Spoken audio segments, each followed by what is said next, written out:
Hello, I am Manali Desai. I am an author and a freelance writer and editor, and also a blogger. Mm, what inspired me to write books is my love for reading and my love for the English language. I have been reading since I was 8 years old, and I read 100 plus books even today, every year. And those books that I read and the stories that I love were the inspiration for me to write my own books. The themes that I generally explore in my book are related to a lot of self, like self love, self awareness, self belief, and self discovery. These are the recurring themes in all my books. The most difficult part for me when I write any book is to come up with the proper theme or plot for the book, and for that I am on the lookout for the source of inspiration all the time. And thankfully these sources of inspiration and motivation have been a regular dose in my life, which is why I have been able to write 9 books so far. The research for my books is very compartmentalized. It depends on how far in the book I am while doing the research. For instance, if I am trying to still build up a proper plot for the story, I would first search for places where I can set the story, and places what would be the ideal place where the characters would come together in a nice way, and which place would justify their character growth. So that's the first kind of research that I do, and later on in the chapter I research based on where the characters are meeting at different points in the story. And I also research for things like how would a character react, or what kind of words can an author use to describe a particular scene in a better manner. The perfect read for Women's Day, I don't know if we can call it that, but I do believe that the women with me on this interview series, all of them are wonderful creators, and their books deserve to be read, and they are all very inspiring. So please check out the books of the women who are doing the this interview series with me.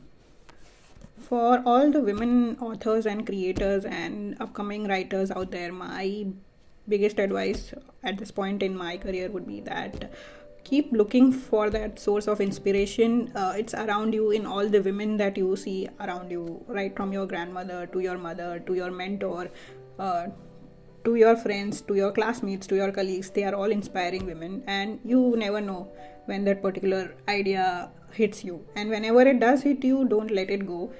Start working on it right away. Make a note of it, how it can be converted into a story or something that you can write about. The perspectives I believe I have changed with my books is trying out different themes. For instance, my poetry books, two of my poetry books. One is Mindful Musings and Peaceful Ponderings, in which I have focused on human emotions of different kinds. They are both positive as well as negative emotions, and I don't think there is, at least I have not come across any such book which explores emotions right from happiness to anger to anger.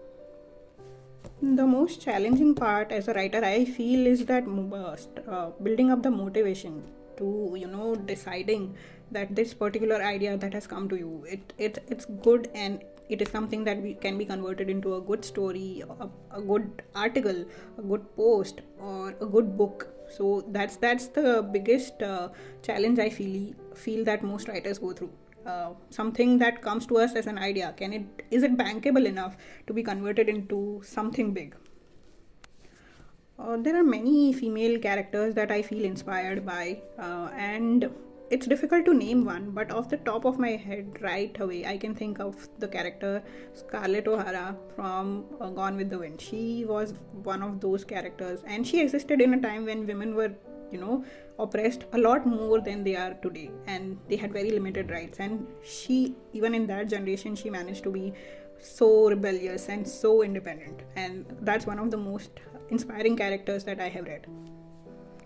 A risk that I have believed I have taken as a writer and an author is to decide on being an independent author, and you know uh, firstly publishing my books on Kindle and then approaching traditional publishing routes, and that has paid off really well, because six of my nine books, they are KDP published, and they have all gone on to be really successful.